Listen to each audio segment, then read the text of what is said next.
wanted to thank Robin for getting the B-Space report printed for all of us, and I hope you have a copy. And there won't be a quiz next week on it. I'd like to point out several things on the calendar, which you have. One is the Brookline Education Foundation Sperber Award this weekend on Saturday at Brookline High School in the auditorium at 5 p.m., where our own Vicki Milstein is going to be honored. And I think that's going to be a very exciting event. Also like to point out the 21st Century Fund Gala, which is on November 16th, and actually there'll be a short presentation tonight about that because we have to have a very temporary liquor license for that. And of course, the 21st Century Fund does wonderful work in helping, particularly at the high school, with some curriculum innovations. I think that's all I have, and I would be glad to have somebody make a motion regarding the consent agenda. I have the motion. Do I have a second? Second. Thank you very much, Ms. Chalupsky and Ms. Stone. So is there any discussion? Not hearing any. All those in favor, please raise your hand. All those opposed? Any abstentions? Very good. Thank you very much. So we have then to move to the subcommittee reports, and we will pass on the finance report at the present time. So Ms. Charlupsky, you're up. I think I may take a pass today too, unless somebody else has something to say about any of the projects that are ongoing. Just that the planning board is meeting at 8:30 tonight to consider the Lawrence Modulars addition. And The variance for the yeah, Lawrence. the variance for the Lawrence Modulars, right. Yes. Oh, yes, of course, and the superintendent, but he's going to be speaking about that a little later on, but just that he did meet with Driscoll parents to begin the conversation of expansion of Driscoll School, and actually it was an extremely well-attended meeting, and I think done very well. It seemed, yeah, you're welcome. And we'll, there's more there will be, it's the first of many. I think that's all I have for today. I mean, we've been meeting every week, so it's hard to. Let me just, can I add? Sure. Let me just add to it that, so Mr. Kleckner's letter will go to the MSBA tomorrow, requesting an adjustment to the number of students based on 5 sections and their calculations of 5 sections for the devotion project. It'll go with a number of supporting materials as well as some layout in the letter of the process that we'll use to explore the options necessary to look at spaces within a 5-section school. Based on the conversation that I had with him last week, we expect that to be a good conversation. They reacted very well to the fact that we now have an overall plan. That was very much of a positive step in our conversations. At worst, it won't go to the board in October. There's still some question about whether it has to go to the board at all. If it does go to the board, it'll go in November. But we're working very closely with Tony Quigley to do some things that we did around the Runkle project in terms of the architect getting started with some of the upfront kinds of pieces in anticipation of that action. So good conversation, I think a good reaction initially to our sending the letter and to the plan that you all passed last week. I think the things that Tony Quigley is working on is more testing and That's stuff right. like that, That's not right. really working with That's the architect, exactly because we right. don't have a contract with That's him exactly yet. right. So Those- it's more the things that we can do up front to make sure that once we do have the architect, we can start moving rather quickly. Thank you for that clarification. Yes, You're that's right. welcome. That's my report. Thank you very much, Ms. Chalupsky. Ms. Scotto is not yet here, so we will pass on curriculum. I know she's going to be here because she's on the docket later. Government relations, Ms. Stone? Thank you, Mr. Chairman. I did want to clarify for everybody after last week's meeting that the pamphlet that you got from MASC in the mail about the joint conference coming up does include the resolutions. They are at the back. I believe there are 4 or 5 of them. So we will be convening a government relations meeting sometime relatively soon. We'll have, when we have that meeting, I will have at least preliminary reactions for us to consider to on those resolutions. And that is the extent of my government relations report. Thank you, Ms. Stone. We can move on to negotiations if you'd like to. We can. I'm very pleased to bring you the tentative agreement with the school food service employees that was ratified, Mr. Rowe, yesterday by the union. So we discussed this in executive session. So you all know the details. They have not changed. Again, just to say that this is everything in the agreement is in keeping with both our priorities and our already budgeted numbers for the year. There are no surprises, and we think it's a terrific contract. So I would recommend it to you for approval, and so move it. Thank you very much. Is there any discussion? I know we have had discussion already in executive session. Ms. Jalupski. Sorry. Just to remind me, the contract is from, It ends with this, it covers last fiscal year and and this this year. fiscal year. So this contract will be on the same cycle as our other union contracts. very good, thank you. Okay. If there are no other questions, we have a motion, I believe, and a second. All those in favor, please raise your hand. All those opposed? Any abstentions? I understand, Ms. Scotto. You're excused. So the ayes have it. Thank you very much. Anything on policy, Ms. Stone? No, Mr. Chairman, not not since last week. Very good. Thank you. And Ms. Ditkoff, anything you want to report out on the meeting last night of the Override Study Committee, which I already told you I thought was terrific? Thank you, Mr. Chairman. So the Override Study Committee had its second meeting last night from 6 to 8:30 p.m. here in this room.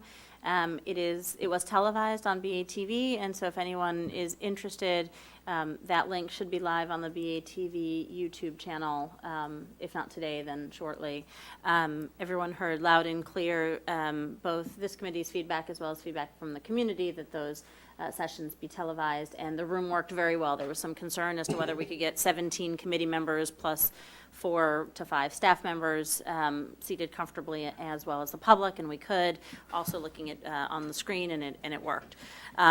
We talked a bit about communications with the public, about how all the meetings are open, agendas are published in advance, as they always are by law, and also because it's important that there'll be all of our materials on the Override Study Committee website, which is accessible from the town website, as well as we're going to update it with the links from BATV, with all of the files, with the list of the upcoming meetings and agendas. So there's a fair amount of information on there already.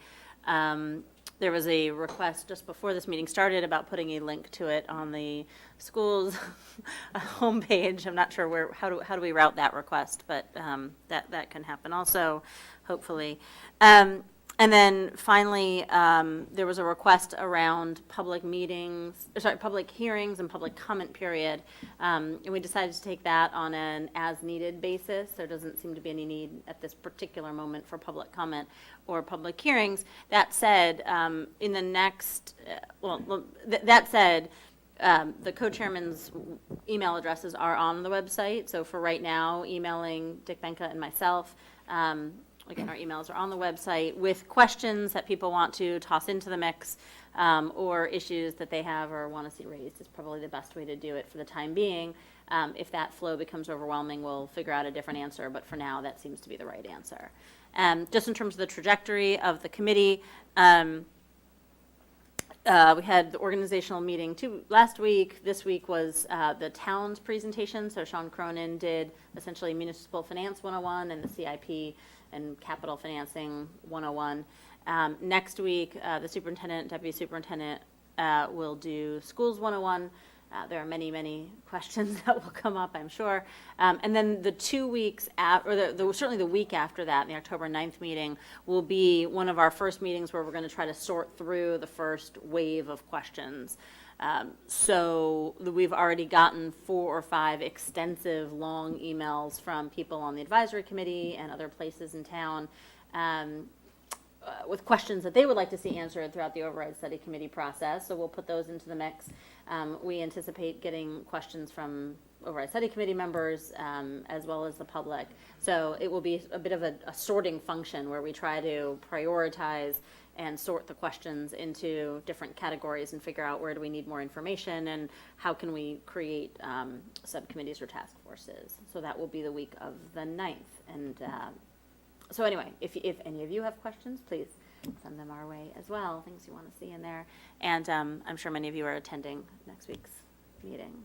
So that's it. That's my report. Yes, and I would recommend that. I think it's going to be a very interesting meeting, both the presentation and to see what questions the Override Study Committee raise at that meeting. I have. Not yet. Okay. Okay, that's it. That's my report. Okay, thank you very much. Now, Ms. Scotto, I know you're going to star later in this meeting, but was there anything you wanted to say about curriculum at this time? Just one thing. No, I'm sorry, not about curriculum, it's the additional liaisons. Sorry, Okay, that's all right. We're there. Why don't we try that? I'll say that, and that is just that I wanted to remind people that the BEF is having an event on Saturday night. I already announced it. You did? I Okay, announced it. good. I'm sorry. That's quite all right. Took your thunder. We have plenty Mr. for later. Yeah, Mr. Chang.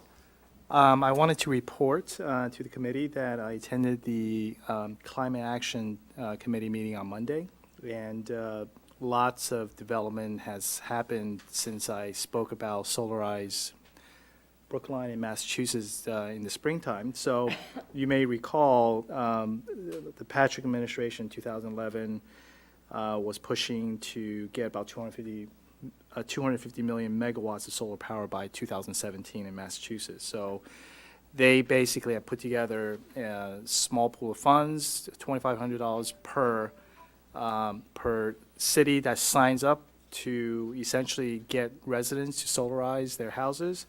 And Brookline was one of the 10 that was selected. And we did a lot of canvassing. Yours truly did some of that as well back in August. And unfortunately, a lot of people were on vacation. But yeah, also we found out that Brookline has a lot of trees, so not a lot of houses qualify for that. But we still got 300 families to sign up to get assessments, okay? So, 112 actually got assessed. Unfortunately, about 100 were bad sites. But we did get 12 people contracted at this point. So there are 5 tiers in terms of energy savings from 1 to 5. And first shot, Brookline is already at 4. So I think we did a terrific job. Great. This time around, especially the first time. And the deadline is October 31st. They just pushed it back for an additional month. So if anybody's interested to getting assessment, contact me. I'll put you in touch. Ms. Chalupsky? I live at a condominium, and my understanding is condominiums aren't eligible for No, this? you could do it, but it's obviously a little trickier because you are obviously in an association, and it's doable. I don't know the ins and outs, so if this is something you want to I explore. thought one of the trustees talked to somebody and they said that it wasn't, but we can take it offline Okay. and find out. Okay. Okay. Ms. Stone? I actually have a question for my colleague. So are there implications of this solarizing for the schools? Well, as a matter of fact, we talked about this before at the Climate Action Committee. So obviously, they know about the Devotion projects, and now there's quite a bit of press, obviously, around the other schools. I think once the Devotion schools, planning architectural process begins in earnest, I think it makes a lot of sense for them to be able to provide, or at least be able to provide resources around, solar power, or not just solar power, but cogen even, to really improve the efficiency of the schools. I don't know what cogen is, but I do know that at the last, I think I mentioned it at my last report, that at the Building Commission meeting, in which both Mr. Pollock and myself attended, they talked about the steps that a project would go through to be able to figure out whether or not to do solar or not. And they were coming up with a plan, basically, that I assume Devotion will be one of the first ones to look at it and to use it. So it's sort of checklist in terms of, is it financially feasible? Where would we put it? Is the site right? Those sorts of things. I can't remember the exact details, but yes, the answer is yes, we will be So, doing something about it. so does it make any difference for the school committee to have a statement on promoting solar in its buildings, or can we just take it on a case-by-case basis? I when we do think we school? need to take it on a case-by-case basis. I mean, I think, we are doing green no matter what. It's not just solar, and there are many things that are maybe just as effective in some ways as solar. So, like lights that automatically shut off, like buildings that face in the right direction so you get the sunlight, those sorts of things that are natural ways to control energy consumption. So yes, and we would want to have, there's incentives from MSBA to do a green building, and we would want to get as many of those incentives as we can, too. So, I mean, I think we're there. So it's something we would naturally explore in the context of looking at Absolutely. how green can this building be? Well, yes, Mr. Pollock. I think beyond the building concerns that are, taken up by a building committee and the building department and the architect and the engineers that work for the architect, there's a role for the schools as using agency and client to think programmatically about the role of sustainability from a teaching standpoint, and to what extent we want a school like the Devotion School for the building to be a laboratory for children to learn about sustainability through the actual operation of the building, because this is an area of interest. This can be done. I mean, you can have a green roof with plants on it and talk about its building effects and things like that. And whether or not that sort of thing happens in a building project has a lot to do with whether the people that the building's being made for ask for it or demand it. And so there's a question there that would be a question for the schools, the superintendent's office, the principal of the school, and the school committee.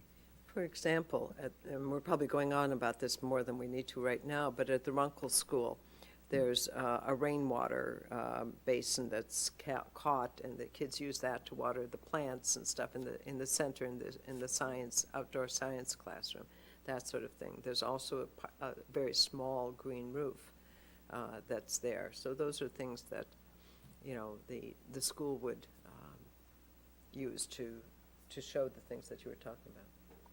Right, I'm sure there's much more that could be done. No, I'm very glad that Mr. Pollock talked about that. My point is just that to reassure the public, because this is an active concern, that every project gets this kind of scrutiny for those sorts of questions to come up. And I just wondered whether we needed a formal statement that needed to happen with every project, or whether or not it would, Yeah. we're confident that it will simply happen. So, Mr. Chang, I'm wondering whether you could ask on our behalf whether it would be helpful to have a statement from the school committee? And if so, what kind of a statement would be preferred? Because it seems to me that there are other issues that have come up here which are also important from an environmental point of view. Is that, I will do so. thank you so much. I don't mean to overwhelm you with assignments, but thanks. Yes, Ms. Chalupsky, I have two liaison reports, if we're please. One, I went to the 21st Century Fund Board meeting yesterday, and as some of you may or may not know, the executive director had to step down, the interim executive director, because of family issues. So they're once more looking for an executive director, which is not an easy thing, certainly. There was also a report by the headmaster of basically where she's working with the faculty to look at where Brookline High School will be in 2020. And I had talked with Dr. Lupini about this, that maybe we could have that presentation, because it was a very interesting presentation that she gave there. So when it's ready for us, I think that would be a great thing. And then I have one other. Please. So today was the Early Childhood Council that met, and it talked about many things, around Brookline and what's happening. The one piece of information, actually, that I found out from the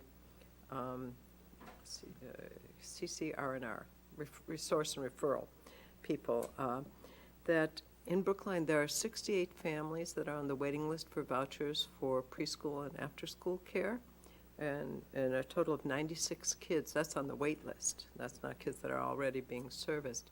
And in order to be on the wait list, you have to be, I think, at least either at 50% or below of the state median income. So it's a really very low amount of money. And I was actually surprised that there were that many families that were on the wait list. I'm going to find out, 96 kids, 68 families. But it speaks to what the report from the Brookline Community Fund said also about the increase in families in poverty in Brookline. I will try and find out how many kids are actually getting vouchers now. That number she didn't have, but she does have it. So these are the people. We're connected with Boston, and in order to get a voucher, you have to go to this center or call them to get it. So. That was, I think, all from the Early Childhood Fund. Please. So, I have a question on the 21st Century. I'd actually emailed them. I didn't have that meeting on my schedule. In fact, I don't have a schedule of their meetings for the year, and I haven't seen one. Do you, if you have it, or know if they actually have one? I know I wrote them down. I might have it. I'll check. Great, thanks. Yeah, I'll be happy to get it to you. I'm surprised. Thank you. You're welcome. There was also, actually, just so that you guys know, the CRI. Content Reading Initiative. Thank you. I couldn't remember what C stood. I knew it was Reading Initiative, but I couldn't remember the first word. Was presented. Janae Ramos spoke and presented that also at the meeting, and so that was the other piece of it. Great. I forgot last week just to mention that the Steps to Success had its board meeting, the first board meeting of the year, and and there are changes to the bylaws which are taking place. Dr. Lupini has suggested that he should not continue to be chairman of the board, although he'd like to continue as a board member. Will continue. And so we have a new chairman there, Diane Ermy? Deanna Ermy. There was a very lively discussion about several changes in the bylaws, and also the new executive director made a terrific presentation kind of summarizing what she's been doing. And that organization, from an organizational point of view, is a work in process that was put in place thanks to both Ms. Stone and Dr. Lupini, and I think it's a work in progress. It's going in the right direction.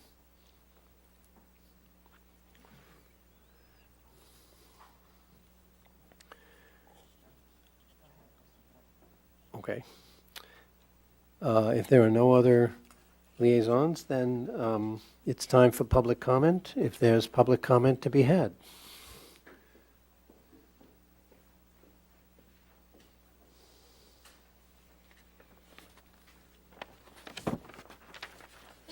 No one has signed up for public comment, and as I look around the room, I don't see a lot of public to make comments, but I guess I'll ask anyway. Is there anyone who would like to make a comment? Seeing no hands rising, I think we'll move on to the next agenda item. Dr. Lupini, your report. Thank you. I'll actually just mention on this first item that we've communicated information relative to the accountability and assistance status, which I think you're going to hear Yes. a bit about later on. To parents, that letter went out at the beginning of the week through Blackboard Connect, and is also available on our website. We have paper copies going, and we have translations in progress. Mindy Paulo's handling all of that, which we always appreciate, so that we can get that letter to all of our families. Just detailing the accountability and assistance status as determined by the department. As Ms. Charlevsky mentioned, we did have a forum at Driscoll School, both for parents in the morning and for staff in the afternoon, on the school committee's adopted plan for school expansion to meet enrollment growth. Those similar sessions are scheduled for devotion, both with staff and with parents, on Tuesday, October 8th. So my take was this. I think it was important. We thought so a number of weeks ago as you were considering this action, to get out and be able to talk about it, and yet you will face the criticism of, you really had more things that you didn't know in terms of what's going to happen in this project than you did. I'd much rather, and I know you would as well, go out and talk about what might happen, what's going to happen, what we're looking forward to, what the considerations are, what the opportunities for participation will be, and risk that criticism of you didn't have really good, hard and fast answers. I think it's much more important, and I certainly, based on the feedback that I received from parents, which was quite a bit, believe we accomplished that, and I know staff appreciated it as well in the session that we did in the afternoon. So I think they went very, very well, and I look forward to the same kinds of discussions at Devotion in early October. We have individual MCAS reports going out tomorrow. We received them at the beginning of the week. The one sort of asterisk to that is that we've had some difficulty getting reports in certain languages from the department, and so those may be slightly delayed. We may even have them by now. I don't know. I wasn't able to check. We don't have them in every language that we need to have them for parents, and so some of those will be delayed by a few days. But the vast majority of you may have seen them here Monday when we were here for finance. They had just been delivered, and people have done an extremely great job in the buildings, and now tomorrow in our offices here, in getting them ready to go out. And that's really been led by Betsy Fitzpatrick, who's just done amazing work in coordinating that whole project to make sure that those are in parents' hands as quickly as they can be. On Monday, the Secretary of Education will be here at the high school. Dr. Malone called us a few weeks ago and asked if he might visit Brookline High School. He will be there with the headmaster and me, and visiting a number of our programs, and spending about an hour and a half here with us in the morning. Steps to Success is having an invitation event for donors on Wednesday, October 9th. They're piggybacking on Paul Tuff's visit to Boston College, where he'll be that evening. He is speaking on behalf of Steps as a donor event at noon at Wheelock College that day. And so we're excited that he's going to be here, and that senior staff was invited. Right, senior staff? And Mr. Morris and I will present at a Brookline Community Foundation event on October 7th here at 8:30 a.m. discussing school enrollment, the space plan, programmatic concerns and some of about the work of the Override Study Committee. So we're looking forward to that. As was mentioned, we have an Override Study Committee presentation, Mr. Rowe and myself, next week at 6 o'clock here in this room. And Dr. Fisher-Mueller and I will be presenting to the Brookline Education Foundation at their meeting on October 15th. It's our annual discussion of system priorities with them. That'll begin about 7:30. And Brookline High School Back to School Night this year, Ms. Charlepski, is not on a school committee night. It is on a Thursday, but it is not, I'll repeat, a school committee night. So that's scheduled for the 17th. One or two other things that I want to say that aren't in the report, actually maybe three. This morning, Ms. Charlepski and I were both at an EDCO board meeting. There are a couple things I want to say about that meeting, and jump in if you'd like. One is that we continue to face at EDCO some financial issues, some budgetary issues. At the same time, have an executive director who is going down the absolute right path of attempting to build some student-based programming that's been lacking in this collaborative, and which I've been pretty critical of in terms of its lacking in this collaborative. This has not been historically a special education collaborative, and it needs to be more of one. We certainly need that avenue. It would be another strategy in stemming the tide of private placements to have programs through a collaborative.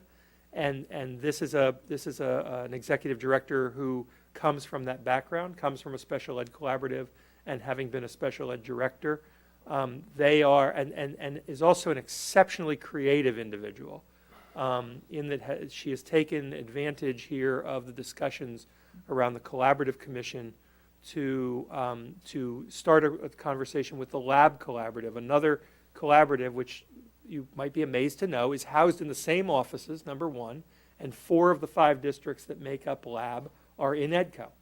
So it seems like a natural for discussions of partnership at least and merger at most, right? And so there are Just to explain what lab is, because I don't think people here. so Lab is a special education collaborative. Again, Lexington. 5 districts, 4 of them are in EDCO, and the only one that isn't is Burlington. So they're the only non-EDCO member of this collaborative that's offices are housed in the same location.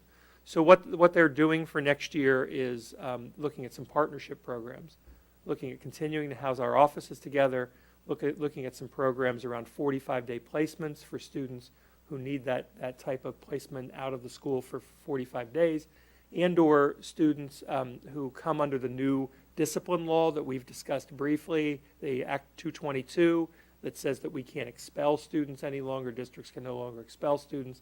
They have to be all provided with an educational program. They're looking to provide such a program. We think that's a great idea, given the placements that we might have to look at were such a program not available. So all in the midst of this, of a shortfall, which has really largely been in place since we lost some major grants 4 or 5 years ago. We're looking at building some programming. And she's also trying to work with staff to create more of a, I'll say this, more of a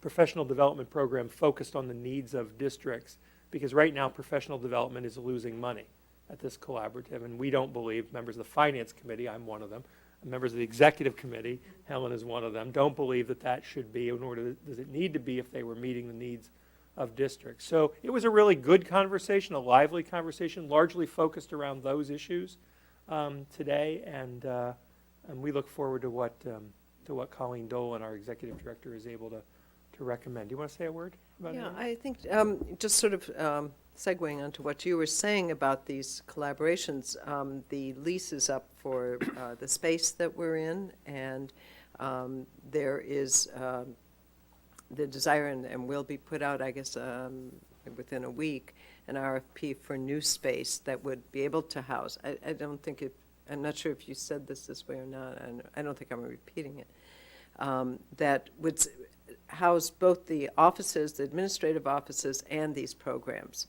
And one of the things that would be nice for us is if it was closer here than Waltham. But it's not clear where they will get responses for this RFP. But it's a sizable amount of space that they want to have in order to be able to house these programs comfortably, have some opportunity for growth, and have the administrative offices. Yeah, to that point, I mean, the point I raised today is this is a geographically complicated collaborative, right? So Lexington and Brookline are not that far apart unless you want to take 128, right, to get there. And when you're talking about students and programming, if you tell me you're housing that and one of the bidders for this space is in Lexington, that doesn't, as I said today, that doesn't do me a great deal of good here in this program. So, I understand the bid process, but I also understand that geography needs to be part of this because we're going to need this program, this Act 222 program, as much as anyone else. And this collaborative needs to be responsive to its members. That's the point I attempted to make. And so we're just starting that process as they'll look for space. But the idea that they're getting into programming that addresses a law that people are very concerned about is great, and it's why we brought Colleen Dolan on, quite frankly. The second thing I wanted to say was we put out a letter to staff today about Park. I sent that to all of you. We will have a parent version of that letter, which will also give them the links to not only the Park website, but the examples of items. If you got a chance to look at any of that, we had the wrong link there for a moment. We fixed it later on in the day. But we think that's really important for them to understand not only what we're looking at in terms of the pilot, but what we're considering in terms of opting students out, and what this type of assessment looks like, because it started to get some play in the press. There was an article about it in the Globe this week about the Board of Education considering moving to Park, et cetera. And in my role as an MASS officer, we have our first of our 4 or 5, I think, that are set up throughout the year, meetings with the commissioner on Monday. So I get to spend the morning with the secretary and the afternoon with the commissioner. Surprise, surprise, on our agenda are district-determined measures, DDMs, Park, and retail. Should be a very interesting agenda, and I'll be happy to tell you about it when next we meet. That's it. Thanks. Thank you very much, Dr. Lupini. Ms. Scotto. I actually have a couple of questions, or one comment and one question. One is about the park. And I understand there's nothing we can do about it, but it is one more thing, one more complication in a teacher's life that they will have now, some of them, not one, but two. It just is a scheduling complication and another loss of time, and there's nothing we can do about that. You're right, and there is. Oh, Okay? And so That's good. what I said in the letter, and I've said here, is that we are fortunate enough, and I spoke with Paul Ash today in Lexington, and he has the same take, and I've spoken with David Fleischman in Newton, who has the same take. We are fortunate enough that we can actually consider the possibility of when students are scheduled into a performance-based assessment, which you'll see on that chart, that we can opt them out of the corresponding MCAS. Okay? Right. Not if they're in an end of the year, but if they're in a PBA, we can. And we intend to look really hard at doing that, because as we think about the number of testing sessions and the instructional time lost, Right. and what that would do to kids in terms of sitting for that many 2-hour-plus sessions, we don't want to do that. We don't want to take that kind of time away from teachers. So you're right, it's a scheduling nightmare, principals are already telling us, and it will be with teachers as well. But there are some things we can do about it, and we intend to exercise those options wherever possible.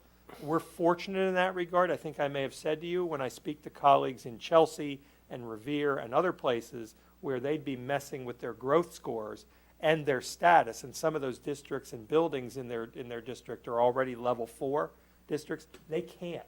So the kids are going to have to do the pilot, and the kids are going to have to take the MCAS, because they can't afford to say, I'm going to exempt this class but not this class, and take the chance with what that does to their determination. And that's what's wrong about this, right? That's what's wrong. since you got me started, the feds issued an opinion last week that, that states can suspend their programs in place if they do certain things in terms of their pilot of park. And one of the things that I think the officers are going to talk with the commissioner about on Monday is why we're not taking advantage of that as a state. If we want to pilot this, great, we're all for it. Let's do it. But let's do it right. Let's not do it half while we're continuing to do MCAS and issue growth scores, right, and make determinations about schools and districts at the same time. Let's do it, right? And let's suspend what we're doing because the feds have given us that option if we do the program in a certain way. I'm sorry, but you got me started. That's quite all right. I have another question, but it's about EDCO. I know of 2 EDCO programs, at least they used to be, that are housed in Brookline. Do we have more than that? One was at the high school, and then there were the preschools that I know. There was a preschool. We only have the EDCO Manville program at the high school. At the high school. The That's it. preschool is no longer, There's not. only the one program, and that is that unique partnership between EDCO and our school district and the Manville School. right. Okay, excellent. Thank you. Thank you. Ms. Charlevsky, did you have something else you wanted to say? Okay. Ms. Stone.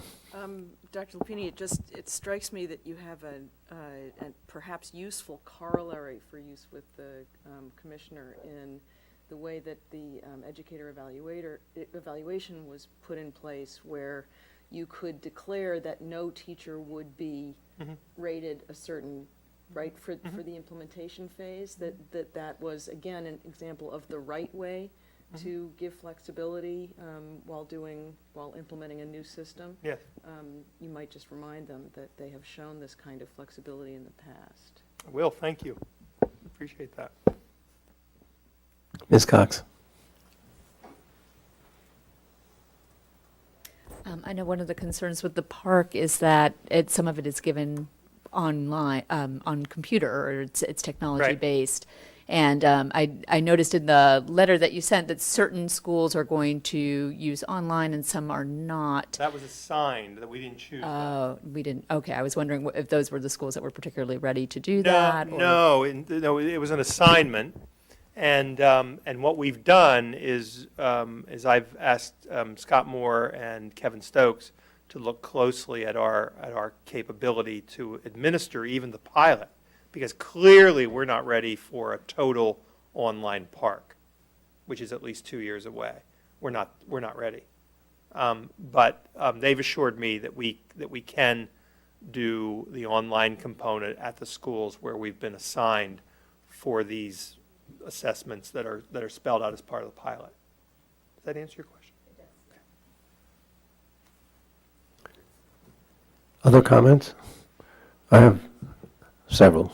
First of all, I thought the Driscoll meeting was terrific, and the fact that you talked to the audience about the process, I thought was particularly important for them, because I think a lot of people did not really understand the process. And I agree, there were some questions about why, what we didn't know, but it was definitely worthwhile. Next question is, and this is not that I'm looking for new time on behalf of any of us, but does the Secretary of Education, do you think that anybody from the school committee should be at those meetings? No. Good. That's not what he's done when he's gone. We checked Okay. a little bit. He wants to see programs and kids and Great. principals. Yeah, Great. thanks.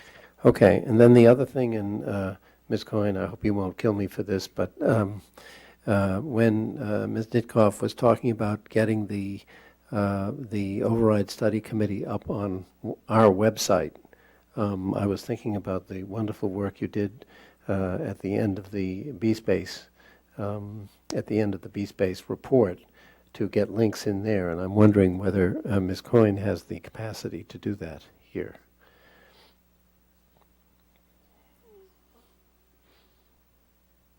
So just to clarify, there is a link from the town, let me see if this helps, from the town homepage in the revolving carousel to the Override Study Committee. I think the request was should there be a link on the school's homepage also to the Override Study Committee page where all those documents exist? And that I will leave in the we'll work that out. superintendent's hands. We'll work Okay, that out. terrific. Great. Thank you. My pleasure, or Ms. Coyne's pleasure. Yes. Yeah, I am. Okay, I was just going to say one more thing, since you remind, I really appreciated the number of school committee members who were there on, was it Tuesday morning? Yeah. Tuesday morning.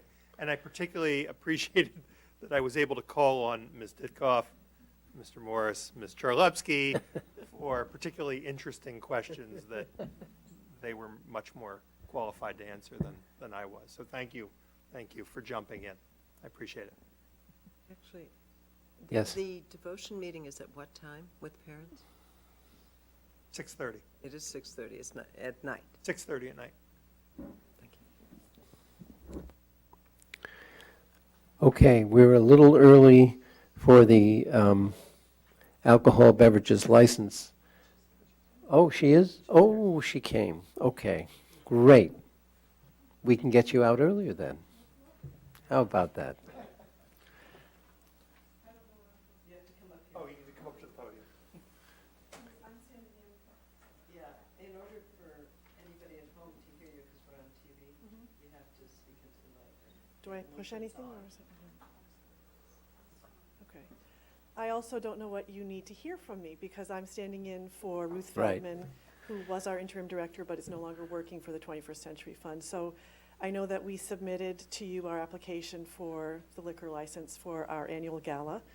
And I know that it explained that there will be a student presence that will be thoroughly chaperoned, but I don't know if you need to hear anything else from me, or if you want to just ask me questions about it. No, I think that one essential question was if there were going to be students there, would they be chaperoned at all times? I'd be happy to run through the ways that we want students to be present at the event. There will be students, we know that it's very important for them to be chaperoned all the time, and we have arranged for that. Typically, at our gala, we have students speaking during the program, and we want to do that again. They will be up on stage, and when the program is over, they are going to be escorted out. The student presence will be coming to an end at that point. Before the program, before the sit-down part of our gala, there are going to be 2 other times that we would like to have students be present. At the very beginning of the event, we want to have the BHS Jazz Band and Ukulele Club, which we're very excited about, playing. And they will be chaperoned by their band leader and by the club leader. Both of them are Ms. Carolyn Castellano, and she's very excited, and they've done this before for us. The other way we would like to have students be present is a new way. During the cocktail hour, we would like to have groups of 4 or 5 students, of 4 or 5 groups of 3 students, each chaperoned by a teacher, selling raffle tickets. Probably the teacher will be actually selling the tickets, especially if that's important. We've submitted a permit to conduct a raffle, and we'll find out if, what the rules are there. But students will be there, and these are going to be students who are in programs currently that are funded by the 21st Century Fund. And they will be chaperoned by their teachers, because what we want is for these students to have more connection with the adults in the room. They'll be there to talk about what they're doing and answer questions about what they're doing, since this event is all about the stewardship of the fund and making sure people really feel a connection to the kids and the teachers, which is why we do all of this. So they will be, the raffle selling students will be chaperoned by a teacher, the music playing students will be chaperoned by their band leader, and in between the raffle and the program, the students will be chaperoned by our adult volunteer corps, and they will also be fed their supper. Terrific. Are there questions, please? Ms. Charlepsky? Actually, this is only a comment. I realized we didn't introduce Elizabeth I'm Sakos, sorry, that's who is true. the new 21st Century Fund chairperson of the board. She's been in the chairperson Since July 1st. since July 1st. She takes over for Lisa Nurmi and came into a big job, actually, a bigger job than she expected. Well, I think that's probably always the way. You This is never true. really know what you're signing on for. I'm sure So all of you sorry, feel that too. sorry for not introducing you first. Thank you, that's fine. Great. Dr. Lapini? So I just have a question about one other group of students that a couple of years ago, I'm not sure they were chaperoned when they, and that's Sagamore reporters, and whether you know, I mean, I've had this conversation with the headmaster I a actually- couple of times. I know that, I don't know anything about the Sagamore student presence. I know that they, when in the galas that I have attended, they've always been there. I know that it's been, I was going to say, not contentious, but there's been a lot of concern about them being chaperoned too. And it's my understanding that they have to, I mean, they aren't there because we want them there. Right, sure. They're there because they're reporting on it. It's for Brookline High, and it's great that they're there. But I believe that they are chaperoned by their teacher or their faculty advisor.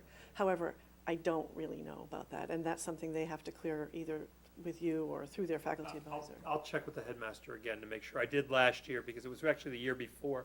I believe last year they were They were. chaperoned. Yes, I know they were And chaperoned I'll last just year. check with her on that. Thank you. Thank you, Ms. Zakos, both for taking on that job and, Oh. and also for Pleasure. stepping up to the podium without much warning. Thank you. Appreciate we need to Yeah, take. we Yes, I have a vote which I would welcome somebody to I make a propose. motion to allow the 21st Century Fund Gala to serve all kinds of alcoholic beverages at their fundraiser. What happened? All kinds. It says all You said kinds. it, yeah. It's not just beer and wine. So it may be something else. So we have to actually approve a liquor license. No, we don't approve the license. We have to Oh, the allow selectmen do that. them to do it in the schools, and then the selectmen approve the license. Great, So. okay, um, very good. You got that, You've- Ms. Coyne, right? Yeah. okay. You've heard the motion, is, So the public understands the language that Ms. Charlevsky used is the language of our policy, not the language. Not her personal. Did I say something wrong? No, no, no. The all kinds of alcohol. Yeah. That wasn't an editorial comment. Right. I still need a second. Thank you.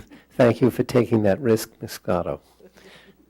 Okay, is there any other discussion? Seeing and hearing none, all those in favor, please raise your hand.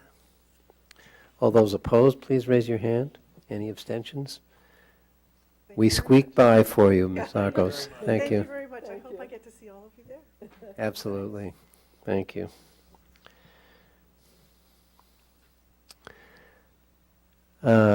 Amy Martin, I think you're up. Hello, everyone. Hi.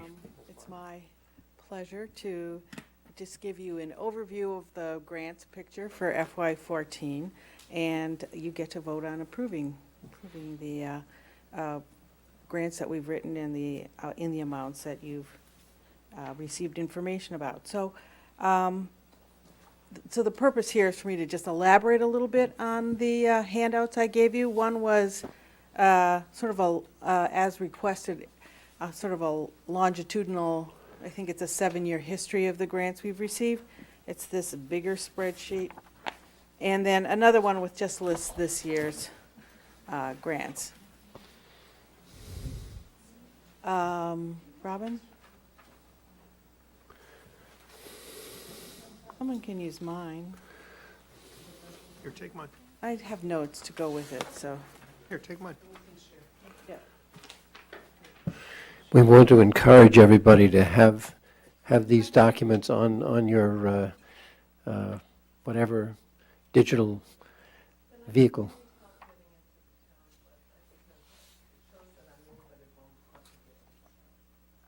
Okay, I'll work with you on that for a certain fee. Yeah. So, as you can see in the handout, we've submitted all but 2 grants, and all but 2 of those submitted have been approved by the Department of Education. And the two that we're waiting on is Title III, which is English Language Acquisition and Academic Achievement Program. It's basically for English language learners. And the other one is called QRIS, which is an early childhood grant for the Quality Rating and Improvement System. We're still waiting to hear on those because the proposals or the RFPs came out either at the end of August or early September. So we made as fast a turnaround as we could, and we're hoping to hear on both. Title III is always approved, and the QRIS will be approved within a ballpark of the numbers we submitted. Not yet submitted are two grants. One is our Special Education Program Improvement Grant for the same reason. That RFP came out mid-September, and I'm working with Dr. Karen Schmuckler and her staff, and we will be submitting that probably next week. And the other is a new grant that we are eligible for the first time. It's called the Title III Immigrant Sub-Grant.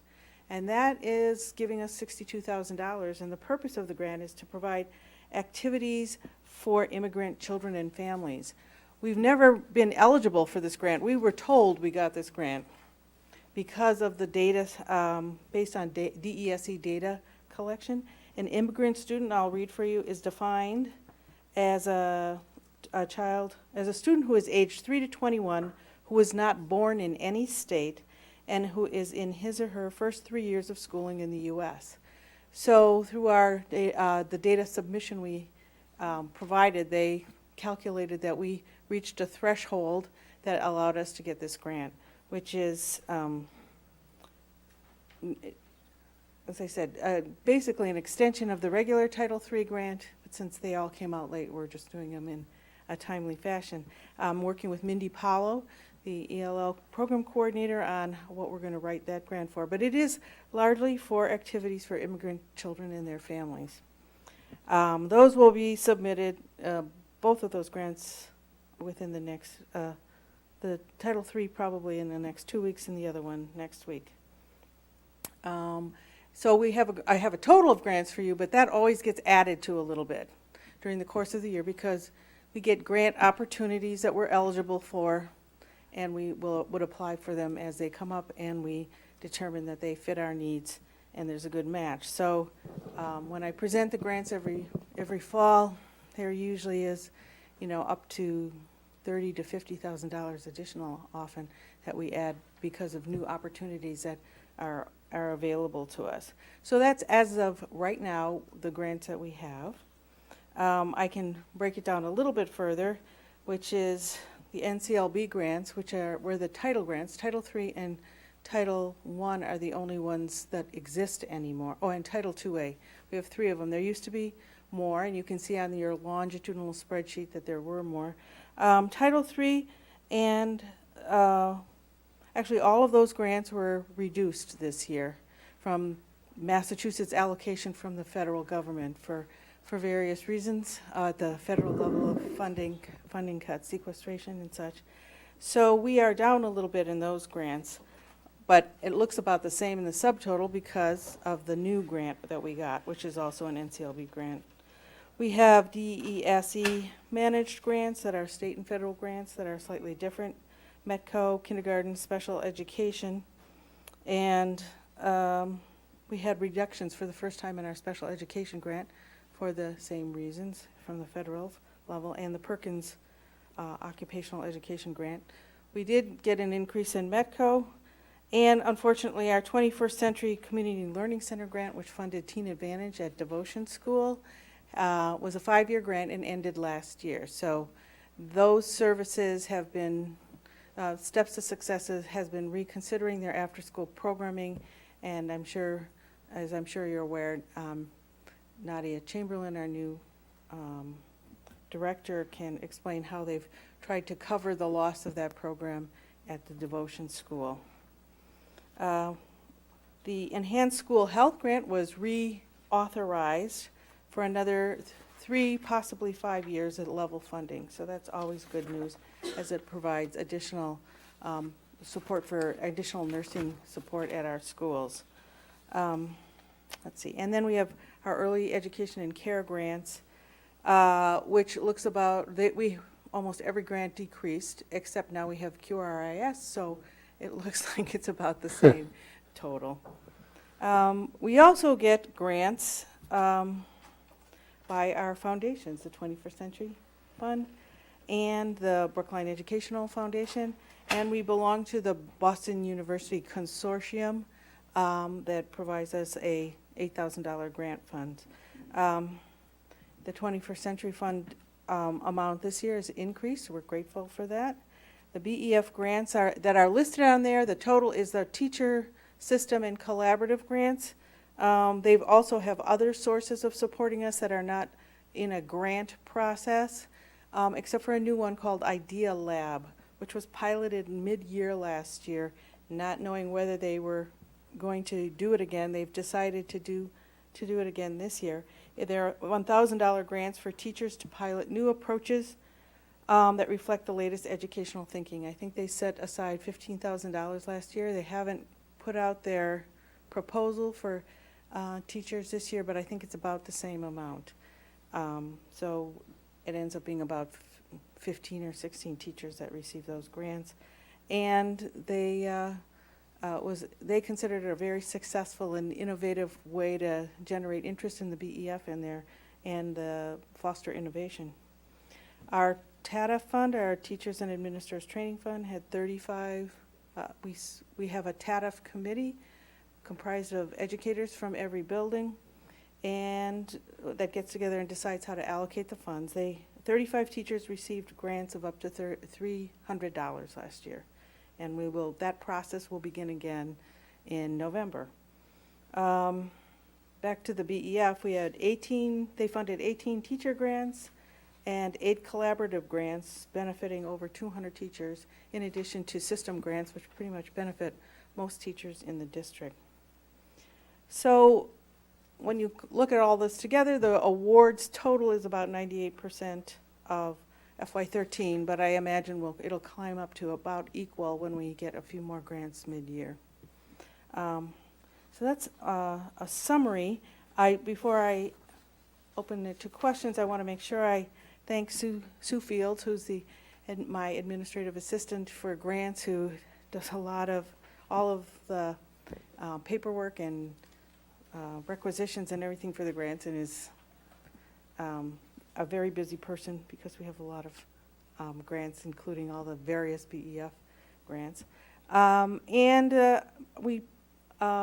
My role is pretty much the programmatic, writing the grants, submitting the grants, overseeing it, but I partner with administration and finance for fiscal management of the grants, so it's a big team effort to get this all, to secure the grants and make sure that the funding is spent properly. And this year, we have the additional, I'm trying to find the right word, opportunity, I guess, but the Department of Ed is doing its 6-year coordinated program review of federal funding. So that includes how we use our grants, and that will be special education, ELL, career and tech ed, and in addition, they also look at civil rights. Am I getting them all? Yeah. And so I'll be working with Karen on that. We will have teams of visitors from DESE this year, and we will also, in April.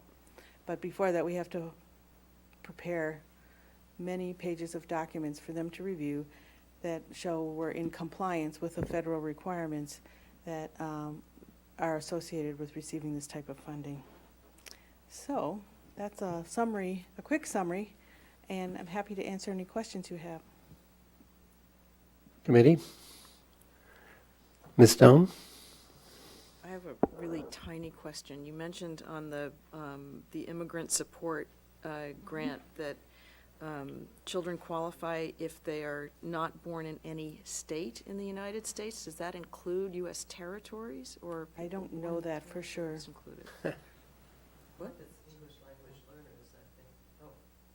Yeah, I can find that out for you. This is States. from the guidance for the grant, cut and pasted. Right, But exactly. that is a very interesting question, and I don't know how the DESE calculates it. Mindy, I have to say, was surprised that we were eligible. But we're happy, so. We have a number of yellow, but I'll ask that, because that is kind of an interesting, Well, especially in the case of Puerto Rico, it would be mm-hmm, whether those children would qualify or not. yeah. Yeah, and I don't know. It says on the, as they said in the guidance, literally, it says state, so can't presume until we get the further information. Ms. Chalupsky? The one thing that's important, first of all, thank you so much for all the hard work you do, because I know this is not easy, getting these grants together, getting all the work that has to happen, both you and your staff and the other administrative staff that work with you. I mean, it's huge.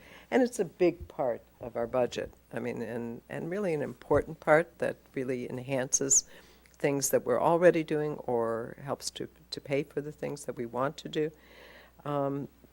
But I think we're starting to see, and this is what really worries me, that how sequestration is really having its effect on us. I mean, yes, the numbers look almost alike, but they're really not. Because I of the mean, if you additions look on the individual, I mean, we were lucky we got Metco a little bit more, so that offset some of it. But for the most part, the federal grants are going down, and they're going to continue to unless, well, I won't make an editorial comment, unless it's changed.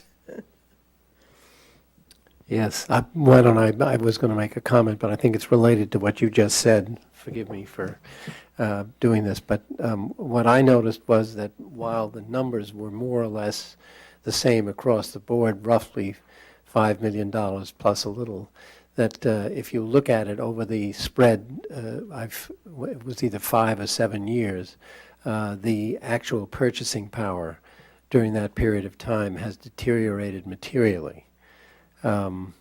So it's not just the dollars, it's what we buy, particularly if it's going for salaries. Programmatic portions of the grant shrink. Right. As we said for many years, that level funding is not really level funding. because Correct. Purchasing power goes down, and there are inflation and other reasons for the expenses to go up. But this is, I think it's important to put it in context. It is a very, I agree, and thank you, Amy, also for all the work it takes to be on top of all of these.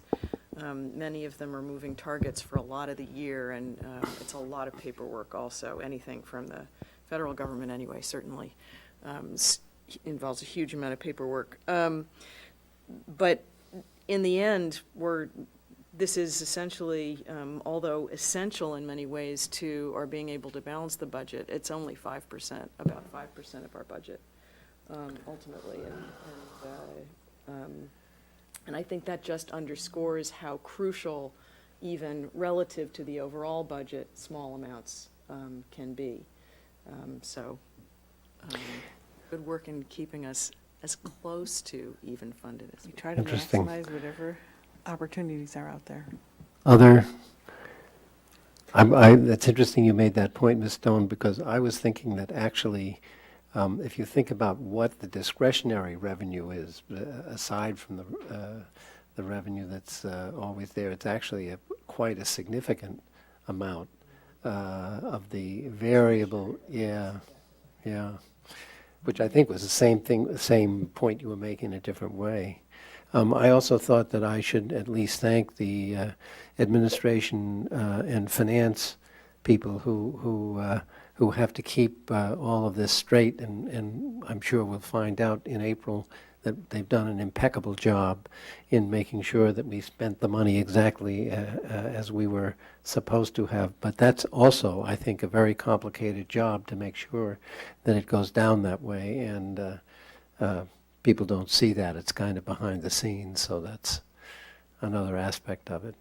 But I thank you very much, Ms. Martin. If there are no other questions, then we have a proposed vote, which is to accept the fiscal year 2014 grant awards contingent upon Department of Elementary and Secondary Education approval. I think that's the vote, and I'd be glad to have somebody make that motion if they're willing.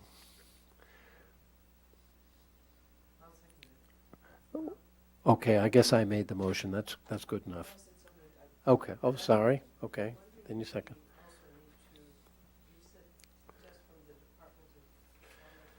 contingent upon the Department of Elementary and Secondary Education approval. There must be some reason why It's that's, for the grants that have been submitted but not yet approved. Yeah. Or where we have our allocation, but we haven't submitted the application yet. And I think we need to include then the Department of Early Education and Care, because there's some there too, you One is said. QRIS, Yes. correct. So I So that think would be early that was- education. and care. Just an Okay. amendment to what you're saying. we'll add that, if that's okay. So we have a motion and a second. Is there any other discussion? Hearing and seeing none. All those in favor, please raise your hand. All those opposed? Any abstentions? I think we squeaked by. Yeah. Thank you, Ms. Thank Martin, you. so much. And I want to thank all of you for your continued support, and you know where to find me if you come up with any additional questions about any of this in the next few weeks or over the year. Thank you. Or if we come up with any additional grants for you. Exactly.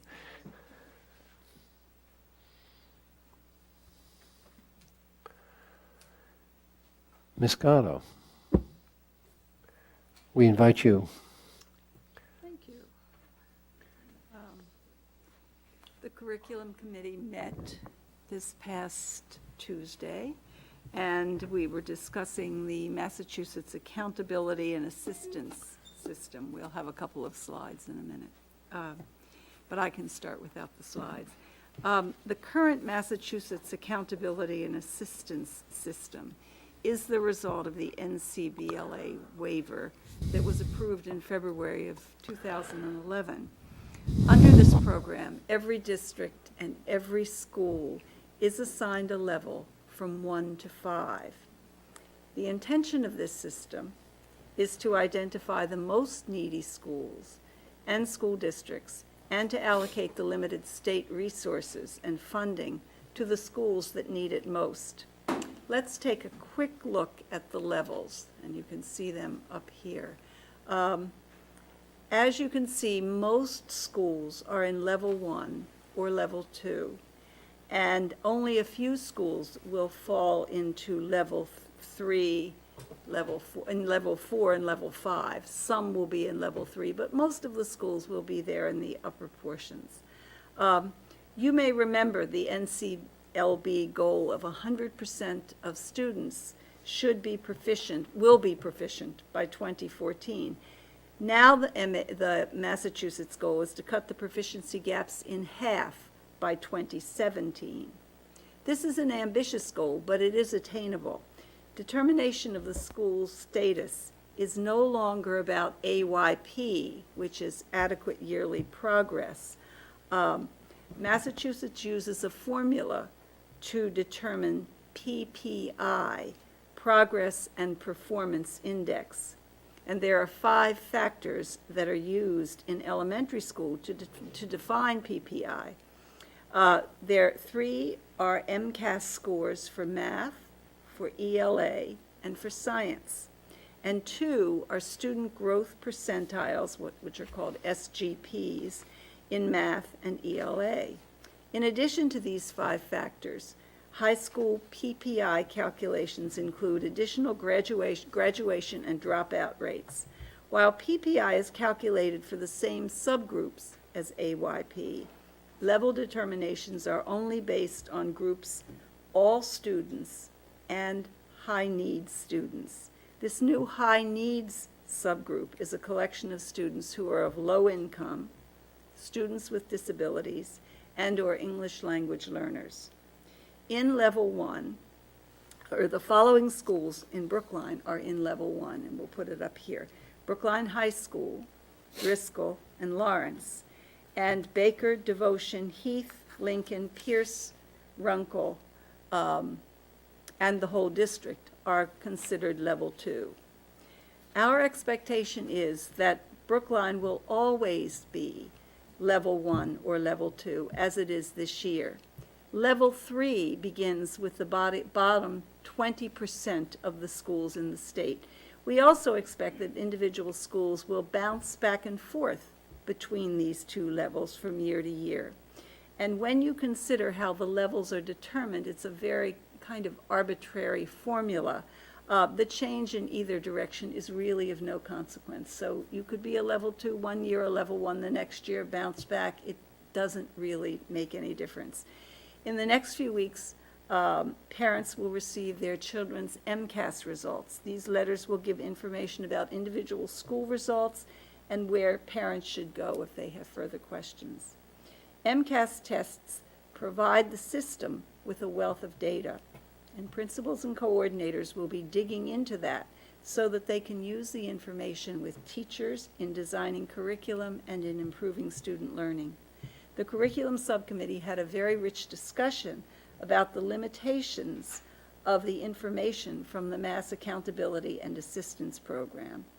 We know that a fuller picture of student learning and the district's performance and growth comes from the measurements of our strategic plan goals. Dr. Fisher-Mueller and Ms. Ditkoff described the continuing development of Strategic Plan 2.0.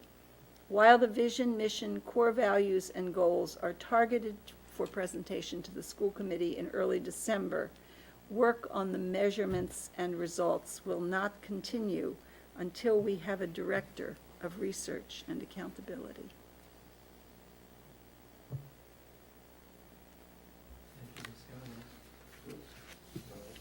Thank you, Ms. Scotto. Are there questions for you? It was a terrific summary of what was a terrific and much longer discussion. And I thank Dr. Fisher-Mueller for her help on it. It's a complicated Yeah, yeah. Are there any questions or comments? I guess I have one. I know we send out all these letters to parents. Does that generate any questions or comments from parents at all? I know it's required by law. So the only feedback in the past, if you recall, was around the ability in certain findings on certain schools to look at moving from one school to another, and even remember that. those were minimal, and in fact were a much larger number when that program started than when it essentially ended. No, quite frankly, no. There's some conversation sought with principals about individual MCAS scores as part of PTO meetings, et cetera. We do some bit on the accountability system, and we'll do Common Core and Park with the parent leaders, but really not generated through that letter, no. Not here. Okay. Thank you. You've satisfied everybody, Ms. Scotto. Congratulations. Thank you. All right. And Dr. Fisher-Mueller, thank you very much for, I know, a huge amount of work that goes into all of that. We are now in the interesting situation of awaiting Ms. Kershaw, who was to give the finance subcommittee report, and she's not here. Let me just ask, is there any new business that anyone would like to discuss? No, I was just going to suggest, is it possible for Mr. Rowe to do the presentation, at least of the financial report, so that we can do some of what Ms. Kershaw was going to lead us through? Mr. Rowe, are you willing to do that without any warning? God bless you. So let me begin by saying we reviewed this at Finance Subcommittee Right. on Monday, and I believe we thoroughly discussed the issues and their implications for the year that ended on June 30th. We ended last year with a surplus of $414,000 surplus. Some of the major issues that we saw as we went through the year were continuing pressure within our special education private placement services, but we also experienced relative stability as we went through the second half of the year. And that came from a number of areas. As you recall, we had originally flagged at the first quarter last year that we were concerned that we might overspend the budget by an amount that's almost equal to what we ended up as having as a surplus. And so we put into action, beginning in November, under the superintendent's direction, a spending freeze to ensure that we came in on budget for the year. But additionally, there were a number of things that, if you will, broke in our favor. One of the actions we had taken in building the FY13 budget was on restructuring our home-based services model. And we structured the budget in a way that we actually took a $300,000 contract service bite out of the budget as we went from 12 to 13, brought the services in-house, hired staff, board-certified behavioral analysts, and hired in-house some direct service providers, and built up a model where we believed we could provide the service in-house. And as we went through the year, we actually found that we were saving more than we had originally built into the budget. By the end of the year, on this home-based services model, we had saved an additional $210,000 over what we had originally budgeted. So that really made a significant difference. And so as a result of that, overall special education has begun to show a trend that I'm referring to here as really stable spending pattern as we look over the last 3 years and talk about it in the context of our total budget. And we'll look at some numbers on that in a moment.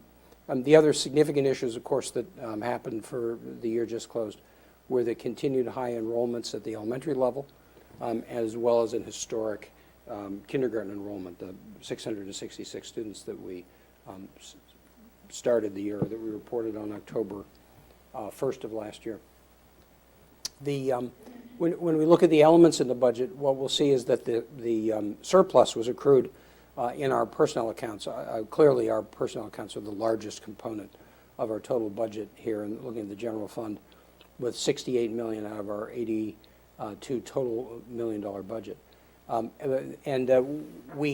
We continued, or we actually experienced an overspending in contracted services, and this was when we look at the private placement component of our contracted services within special education that I mentioned earlier. But that was offset by some of the savings that we experienced on our personnel lines. So between those two areas within special education, we came in very close to being on budget for the year. Additionally, the item that's listed here as other were some of the savings that we accrued as a result of the freeze and that we transferred into the reserve accounts in the course of the year as we made adjustments to the budget. So the revenue that we actually saved was, you remember we established the FY13 budget with a $350,000 one-time funds that we put in to support the budget. We didn't use those dollars in FY13. As a result, they've carried forward in fund balance, primarily in our circuit breaker account, so that those are available as we move forward as a contingency against other unforeseen action as we look forward. So we were able to take this $413,000 and carry that forward as I say, as a softener against issues that may break against us in the current year or as we move forward. Some of the implications of last year, as you know, from the budget freeze, an action like that doesn't come without some consequence. And so that there was a delay in the rollout of certain programs and initiatives, and this was something that we had to review in November. As mentioned by Ms. Scotto a moment ago, the quality and depth of available data was sacrificed in the process because we froze the director of research and assessment position as one of the actions that we took early on in the year. So that we created some gaps in certain program planning, and there were implications for the FY14 budget and plans as we built them, because we had to be careful and look at those areas where we had created a gap and then figure out how to address that as we build 14. So we believe we're appropriately positioned in 14 as we look for the first quarter numbers. We'll be reporting back to you in about a month. First quarter ends actually at the end of this week. We'll be looking probably by the time we get our fourth payroll Our second payroll, teacher's payroll was today. Our target is to have that information available to you just about the end of October, so that we can really have a serious conversation about where we are for the current year. But we believe that there were no great gaps as we built 14, but we created some of those as we were not taking actions that we had originally planned to in 13. Just quickly, the pattern of total number of students in private placement, we ended the year at 85. You notice that's actually the same number that we showed in fiscal 10. So we've been around that range of students during this period of time. And our actual spending for total contract services actually returned to the number that we were spending at in fiscal 10. So while we structurally moved dollars here to our in-house home-based services program, we did achieve some stability in that spending area. Additionally, if you look at our total number of program aides that we had in FY13, while it was over budget, it's a number that's very close to the number that we had in FY09. And what we need to realize is during that period of time, we've moved to a model of full-time kindergarten aides and full-time first grade aides. So we've managed to redistribute some of the aide staffing during that period of time. These are some interesting numbers as we're looking at what I'm calling some level of stability in our spending within our special ed accounts over the last 3 years. If we look at enrollments in special education and the pattern, what we're seeing is while there's growth in the number of students, and the top box shows total special education students served, including our pre-K students, out-of-district students, and services-only students. And those would be students who are enrolled in another school system but are Brookline residents, and we owe them service. So the total service population is up here, and while it has grown, I would say nominally over the last 4 years, our total population has grown much more significantly, so that we actually see that the number as a percentage of the total has dropped slightly from the 18.7, the high 18%, actually to the lower 18% for last year. We'll be looking at this year's numbers as they begin to roll out as we move through the year. These are March 1st numbers. In other words, these are numbers. We normally report to you enrollment numbers on October 1st. That becomes our official enrollment. Patterns in special education tend to be different. Often students are identified in the course of the year. And so the March 1 number, I think, is a more, if you will, solid number to be looking at. So in this case, we have March, we have March 1 number. I stole your thunder. We have You're early, Miss Kershaw. Not as early as we are. The second box shows our special education student population, K to 12. And again, while there's a growth in the numbers, total numbers of students served in this 4-year period, it's not as great as the actual growth in our enrollment. So again, as a percentage of our total population, that population has dropped slightly from the mid-16%, 16.5, down to 16.1. So we're cautiously optimistic that some of the service model changes, including what I mentioned earlier around moving aides to classrooms for kindergarten and first grade, some of the creation of the team facilitator positions that were a management change that we put in place 4 years ago or 5 years ago.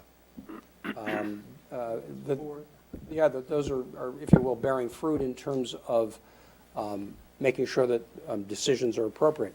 The other piece that plays into this is our spending. When we look at special education final spending as a percentage of the budget, we really see the same pattern over the last 4 years.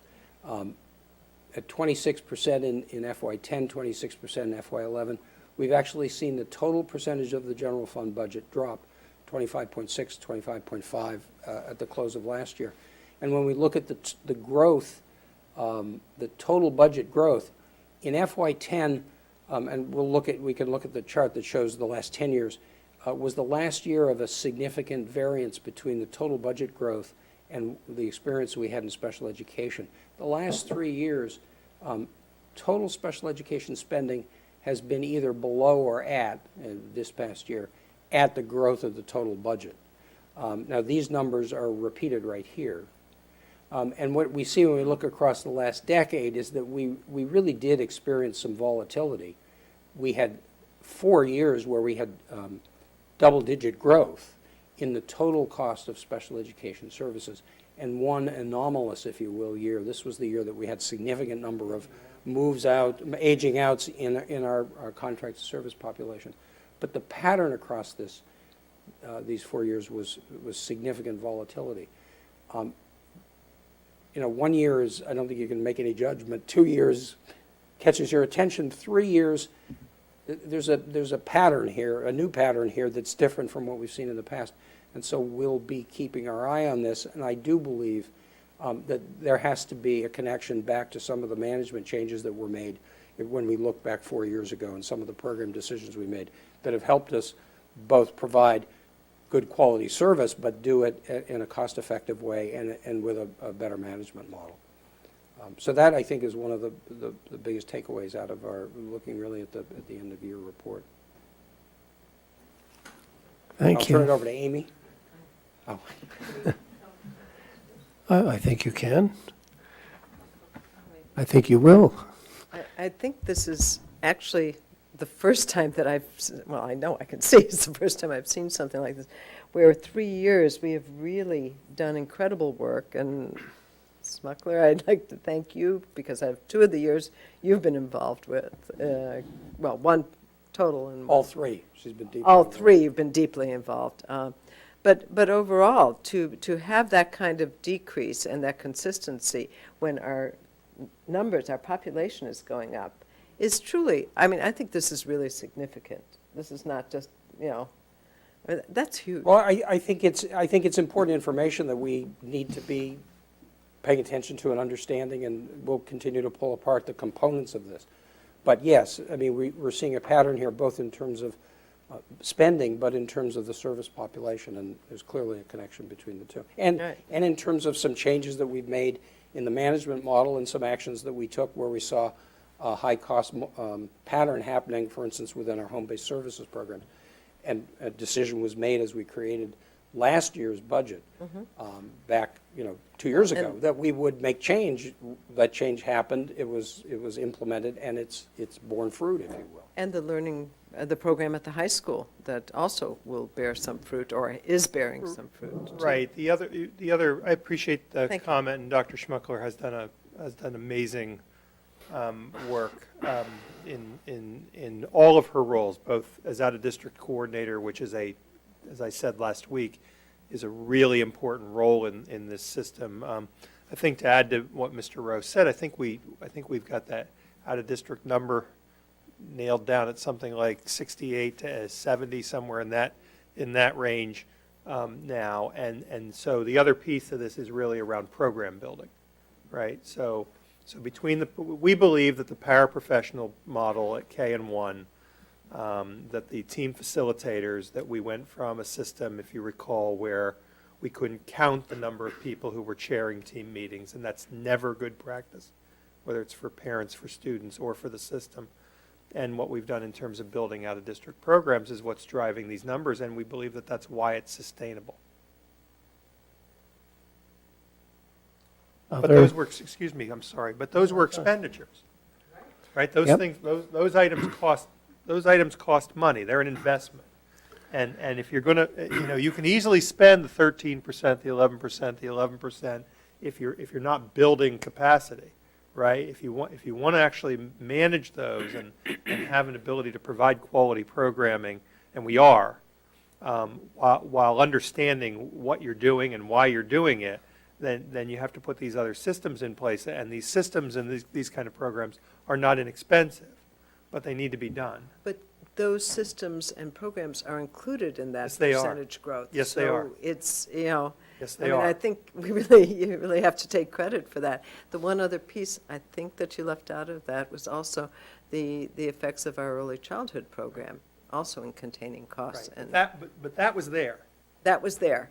That was there. Now, I will say to that point, right, there have been a variety, there have been additional, more focused special education programs added in that time frame. In fact, we're looking at the possibility that there may need to be another one next year, right? So those newer programs contribute to that. But there's no question that if we didn't have those programs, and there's lots of data, some of which we'll talk about next week, that show that if we didn't have those kinds of controls, that some of the power costs, et cetera, particularly in early primary grades, would explode on us. Ms. Sitkoff? Thank you, Mr. Chairman. So, again, thank you, Dr. Schmuckler, for all of your work over many years to make this happen. A couple questions. I mean, one is, if you can go back a couple slides to the growth slide, I think there's a question about that. Yeah, that one's a good one. So, what was striking to me as I looked from 2006 to the present was that the number was at around 80 out-of-district placements in 2006, and it was 85 last year. So what's striking to me is the enrollment growth over that time, and if we've experienced something like 30% growth in our K-8 schools, and the out-of-district number has been essentially flat, I just find that fascinating and important. And as we think about costs that we would have incurred, forget about the education model, which we all agree is better, as we think about what that growth number should have looked like and what the costs of out-of-district placements are, 30% on top of an 80 isn't 85. And so I'm curious, at some point we will kind of come back to the savings or potential costs we would have incurred had that number grown in proportion, thank you, in proportion to our enrollment growth. So that was just one, we don't have to do that now unless you know it. I mean, I think to Dr. Lupini's point, this has to do with program building in-house, the ability to keep students in programs in the community. Right, but it'd be helpful to see what that number would have been. My guess is it wouldn't have been 6.67 million. It would have been some much greater number had our out-of-district number grown by 30%. And it'd be helpful to know what that would have looked like. As is illustrated by the rise in the state funding budget, but you're looking at the cost of the out-of-district placements going up hugely, since the count is the same, right? And yet the cost is the same, which is a reflection of what's been happening in the cost of out-of-district placements.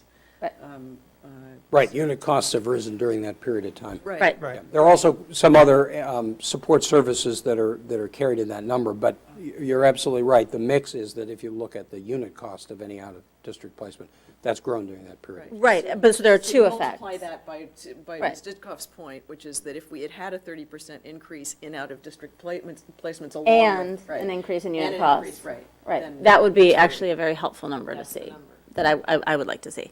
I think a second question is the total costs and of the special education program is a really interesting question in the sense that certainly we need to make investments in district-wide and in-house programs, and we also have external costs that move. So I guess I would just caution us to look at that, the investments and the cost savings in totality and not as isolated figures, because I think they tell an interesting story. So I guess explaining the pedagogical approach and how that's changed and why, and also the fact that it has meant investing in some areas to reap savings in other areas. I think that full story is a very helpful story. So thank you for that. I'm also struck, having listened to the town presentation last night, at how many of the town costs from year to year are fixed and predictable, and how many aren't. And the one that I heard that isn't is snow removal. And so they were all lamenting snow removal because we just have no idea about snow removal, whereas everything else, property tax will go up by 2.5% come rain or shine, and snow removal. And it just occurred to me that, 2/3 of our budget is sort of the snow removal. We have no idea what will happen with it. So anyway, I appreciate the Goldilocks approach to budgeting that you take of, if it's too conservative, then we don't have, services, and we end up with surpluses. And if it's not conservative enough, we end up looking fiscally irresponsible because we have overruns and deficits. And so that the band and margin of error that you have to work with is pretty small. And this year it happens to be a surplus, which again, in some sense is terrific because it's better to have a surplus than a deficit. At the same time, some of those cuts that you had mentioned really are quite painful and limit the ability when we have terrific data requests from town people and limit our ability to answer them. So it is a Goldilocks sort of process. Yeah, I mean, it was- and I appreciate all that work that you've done over the last 6 months to make that happen. I mean, clearly, we were disappointed that we had to make some of those decisions in the fall. The outcome, one of the things we saw was that we actually could put the brakes on, if you will, and change that pattern. It was unfortunate that we also had some other savings that were fortunate to see the outcome, but that they happened on top of that. So when you look at the numbers actually over the last 10 years, your point about surplus and deficit, we had one bad year, which was I can't even read it, I don't have my glasses on, 2010. And that was the year we went to the town for a reserve fund transfer. As they were getting a snow removal transfer, we were getting a reserve fund transfer for our special education, and we split that number with them. So it was essentially $1 million over budget driven by our private placements. We ponied up half of that from our circuit breaker reserve fund, and the town paid half of that from the reserve fund. The other 2 years around that, the 174 and the 214, we dipped into in the circuit breaker reserve fund. It was offset by those. The rest of the years, we either had a surplus of about the same number or we were at zero, and then this year we did a little better. So given that we've premised the FY14 budget on $650,000 of one-time money, if you will, this gives us an opportunity to make sure that we haven't built a cliff too high. So, it's never a bad thing to have something left over from the prior year that can help you as you move forward. We have a number of people who want to talk. I'd like Dr. Lapini to, So I want to say two things. One of them circles back to something I said early on in the other reports. So what fascinates me about these numbers and what we've been able to accomplish in terms of private placements is that we've essentially done it without a collaborative, right? We've essentially done this without a collaborative. So that's sort of that, if you think about the continuum of placements, private placements are here, in district and the classroom is here. Part of the middle, part of the strategy are collaborative programs. And we're in a collaborative that historically has not been a special ed collaborative, right? It's becoming more and more of one. And you can see why we're so driven as one member of that to push on that agenda, because we believe that's another piece of the puzzle of driving some of these numbers and driving better programming for kids. And the other thing I just really need to mention here is around, so we've talked about all these as special education strategies, and there are regular education strategies clearly that are driving these numbers as well. I mean, we started about 4 or 5 years ago, what an interesting, time frame that is, to really push pretty hard on the idea of child study teams. And we've talked with you quite a bit about that as a place where teachers go and discuss strategies short of special education for addressing the needs of students in their classrooms. And we've seen some really amazing work in many, many of our buildings around that. And if we were to show you those numbers that Peter showed you by building, because we've examined them, we look at them closely, some of the buildings are remarkable in terms of the numbers that we're seeing in terms of students being accommodated and worked with, right, in a regular education classroom without an IEP and having regular education kinds of supports put in place because of that work at the child study team. And the other thing that goes along with that are really the increased repertoire out of those conversations of our classroom teachers and their work to meet kids at all different levels, right? That's not where we want it to be in every classroom, in every building in the district, but it's getting there. It's becoming better each and every year. And so those are two sort of regular education pieces that are really driving these numbers just as much as those programs that we've put in place. Ms. Kershaw, since you just came, I'd be glad to have you. You had your hand up, correct? My colleague. Thank you, Ms. Stone. Mr. Chairman, and thank you, Mr. Rowe, for second time in a week, keeping calm and carrying on. I actually didn't want to add anything else to the presentation, but just to say that I also am glad that we ended up with a surplus this year and want to recognize the steps we took to do that. But it's also important to notice that that surplus means that our reliance on one-time funds is less, and that as we go into the next year, that, and you said it right as I had raised my hand, but it also means that we're in a better position going into the current year in terms of reliance on one-time funds, but we were relying on them in last year's budget this year and probably looking at that in the coming year too. So, but other than that. No, Ms. Stone. Thank you, Mr. Chairman. Relative to that comment about one-time funds, so when we passed the budget last year for this fiscal year, members of this committee and members of the advisory committee later on, when they stepped in to help us cover some of the shortfalls that we were looking at, were very concerned that we were leaving ourselves in fiscal 14 with inadequate contingency funds. And I'm just curious, can you just explain whether or not this surplus has allowed us to build back that contingency, or how that contingency status relates to the use of one-time funds? Sure. If you could just clarify that. No, that's an important point. Because, in fact, when we were originally putting, in some of our discussions as we were putting the FY14 budget together, we were still concerned at mid-year that we could have a deficit in the 200,000 range. In the first quarter, we said it was about 400,000. By mid-year, we were more confident that we would get that number down. So we actually were saying, well, if we actually come in FY13 with a $200,000 deficit, we'll have to move money out of reserve. So essentially what that means is the difference between some of that conversation and today is a 600,000 swing in terms of the fund balance that we have available. So to answer your question, we did budget 650,000 to support this year's spending. If we spend all that, we'll still have just about that number as we move to 15, because we came into this year in the $1.1 million to $1.2 million fund balance. If you look on the other part of this is the revolving fund. So if we look at both the circuit breaker and our tuition account, which are really the two that we generally look at, we have about $1.1 million to $1.2 million fund balance. So that's an opportunity, if you will, to fund the 650 for this year and a number very close to that for next year. So we're in a much better position than we thought we might have been. Other comments?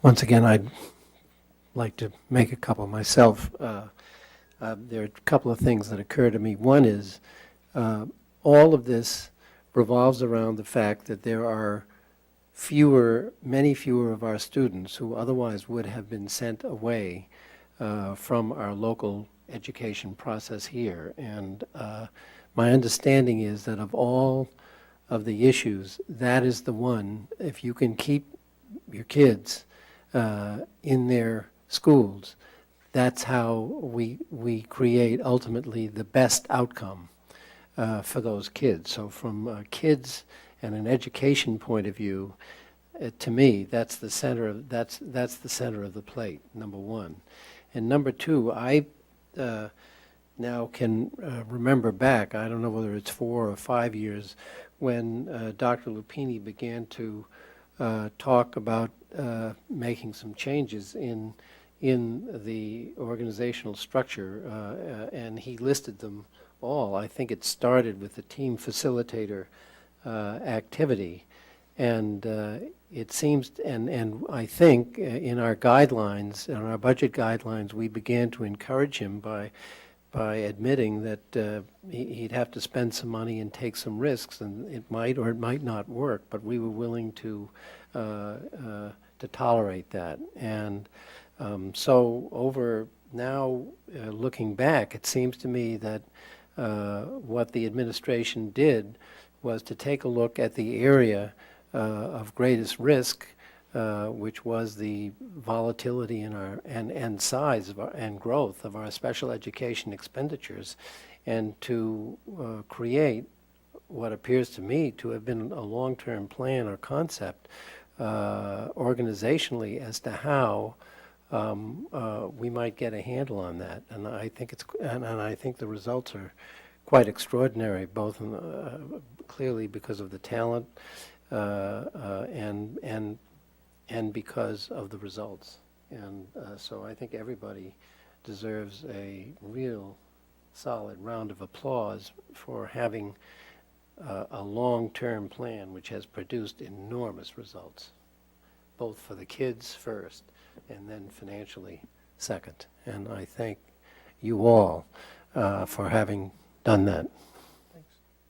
Thank you. But as you know, it's always about what have you done for me lately? Right. So we'll be back to you with the FY14 report. We're cautiously optimistic, working with Dr. Schmuckler and her team, that as they're looking at actions for this year, that some of this will continue with with quality programs that are cost effectively put together, and that we can report to you that we're in numbers that look like this. We're not there yet, but that's our goal, and you have to continuously really be on top of this in order to maintain it, I think. Great. Thank you. Can I just say something to what you said? I mean, I've said this at finance meetings. Parents want us to be successful at building programs here, to your point. They don't want to come and have conversations with us about out-of-district programs. They want us to create successful programming at our local elementary schools for their children. All 7,350, some of them, right? And so they've been great partners in this. I mean, we talked about some of the successes, high school programs, et cetera, recently. And sometimes we're surprised, but we shouldn't be, because people want us to find ways to partner with some of those private schools. And we have the whole Landmark arrangement, again, where we've spent some dollars over the last number of years, but which, I'd spend all over again, and will recommend over the next few years that we spend more because of what that means in terms of programming. And that kind of strategy, I think, is what's really paying off. And I think our parents will tell you that, our teachers will tell you that, our people running the programs at the high school and elementary level will tell you that. And I appreciate your kind words. And as Mr. Rowe said, we have a lot of work to do, because we can do more. We can do more to serve kids. Absolutely. And we will. Yes. Thank you, Mr. Rowe. That was wonderful on the spur of the moment. Ms. Kershaw, we have a calendar issue to deal with. We do. Thank you, Mr. May Chairman. I invite you to do that? Great. I apologize for being late. No, you had a good reason, and I explained it, and Okay. there was no apology, there's no apology necessary. Lovely and very enthusiastic new fourth grade teacher at the Lawrence School, keeping the parents late. Great. And a new teacher, I might add, because it's the largest class, 4 sections. Yes, the Finance Subcommittee met on Monday, and part of our discussion included the FY13 final report, which obviously we just reviewed, and the substantial action taken by the Finance Subcommittee and recommended here for the full school committee's consideration is the FY 2015 budget development process calendar. You have it in your packets, and I am confident that the committee has fully processed the calendar for the year. It includes most of our milestones, including the Finance Subcommittee meetings, the key deadlines in terms of quarterly reports, budget guidelines, which the school committee is responsible for, and then the superintendent's budget, looking through February and into the rest of the calendar year. I know that we've already vetted this with the superintendent in terms of the schedule, and also with the Finance Subcommittee members, and of course, inviting all committee members to join us throughout the process. This calendar represents sort of a typical budget year in terms of the major milestones that we're required to meet, and I suspect this will be both a typical year and also an atypical year as we move forward, and will likely be faced with developing multiple budgets. But for now, I hope that I would like to move the FY 2015 budget development process calendar as recommended by the Finance Committee and presented to all of you. So we have a motion and a second. Is there discussion, please? My goodness. They had their say. So I just want to thank you, Ms. Kershaw, for having organized this as we discussed in our workshop and to have a clear picture of the subcommittee meetings throughout the year and to identify only those issues which we need to deal with and not to stray from that. If there are no other questions, all those in favor, please raise your hand. All those opposed? Anybody wish to abstain? I think the ayes have it. Thank you very much. And may all of our budget votes be just like that one. Thank you, Ms. Kershaw. Thank you, Mr. Rowe. Thank you to you all. Appreciate it. So is there any new business that anyone would like to bring up at this point? Seeing and hearing none, this meeting is adjourned.